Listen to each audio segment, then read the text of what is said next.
can see over the last 20 years, there's certainly been a sharp increase in the adoption of project management as a discipline and following standardized project management practices. The body of knowledge, the project management body of knowledge has gone, I think it's in its 5th edition, soon to be 6th edition now. So the body of knowledge has increased and the adoption of that body of knowledge has increased. But despite that, you can see just over half of all projects actually achieve their intended business results.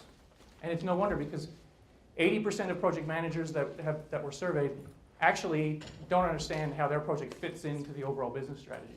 So, even though project management practices have improved and have been more widely adopted,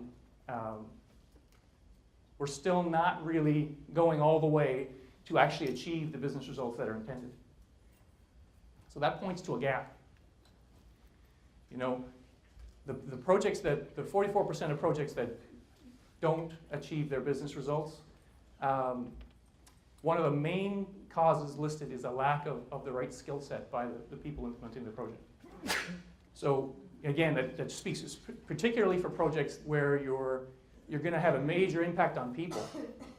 Project management as a discipline isn't sufficient. So that leads us to organizational change management. And that can be defined as the process tools and techniques to manage the impact of a change on people. And its goal is to make sure that every single individual makes a successful transition. So just to make sure we're all grounded on terminology, organizational change management facilitates a change to the people impacted by the project.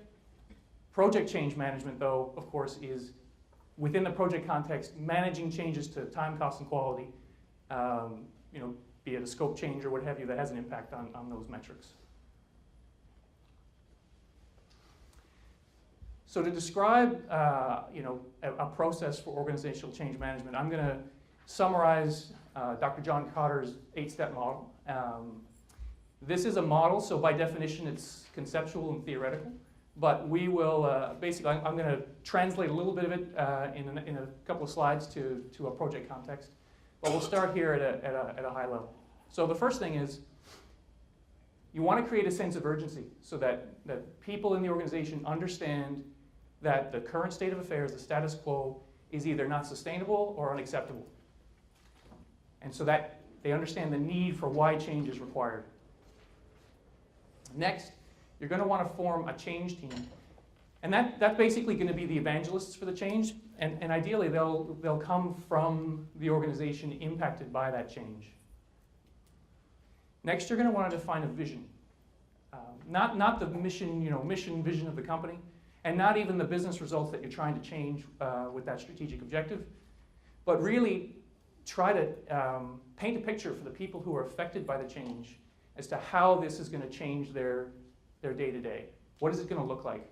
And it all goes back to nobody likes surprises, so if people can see what's coming, the impact of that change or the disruption is going to be less. Next, you're going to want to get buy-in from the people who are impacted by that change. Certainly, nobody likes to have anything done to them, but if it can be everybody's change, then you're going to get a lot less resistance from the people who are impacted. And again, it's just a matter of creating, like it says in the next bullet, creating a culture of collaboration and removing barriers to communication and removing silos. Again, if an end user, for instance, feels like there's a group huddled away in another building or another office who are scheming to do something to me, then they're going to be a lot more resistant than if you involve everybody in the change from the beginning. Generating quick wins, that's when you go live or you start to complete deliverables on the project and start to put them into action. What you want to do is you want to find those little wins, those small successes, and you want to over-communicate those so that people all over the organization who are going to be impacted can see, oh, well, John over there, he had this great, great experience. I want that. So it's a matter of building some buzz. There's a little bit of marketing to every kind of change like this.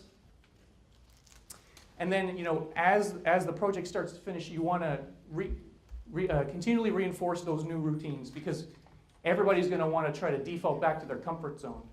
And defaulting to that can lead to workarounds. It can lead to a lot of less than optimal situations where people aren't fully adopting the new process or the new routines. And then again, drawing the linkages between that change, the new processes, to the improvement in business results that happen, ideally shortly after the change has been implemented, will really institutionalize the change and have people adopt it.